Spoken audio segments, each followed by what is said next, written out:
Ang mupalit ana, maunang na maligya og fried chicken sa daplin sa eskwelahan. Okay? Grabe na kay di maayo nga initon ang mantika paduka. In fact, today sa tibuok kalibutan, ang pinakahalingon kay appliances is the air fryer. Wala yung mantika eh. Magpirito ka, air fryer. Wala yung mantika. Magsani side up, di na mantika, tubig na ganito. Ang uban, ganito na ang lubot sa paso, i-dus lang dito sa kanon, dito na siya magsani side up. Tugo ba mo? Wala na yung mantika. Ni-prepare na siya boiled eggs instead of sunny side up. Tama? As much possible, mauna yung rason nga ni bara. Kay walay sakit ang tao pag maganda ang daloy ng dugo. Manulita, tugo ka? Pag maganda ang daloy ng dugo, walay sakit ang tao. Diha mag-start ang sakit pag doon ay disruption sa blood flow.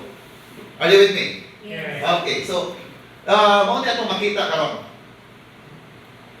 Okay. So, kanya, atong kasama, dumanta. There is a breastfeeding system. Continue.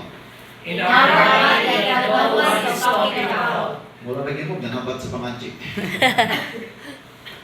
Nakabatay mo na ng mga anchik na magduka mo. Nya, mausap na ang paglitok. Kabatay mo na, masarap ang mananap.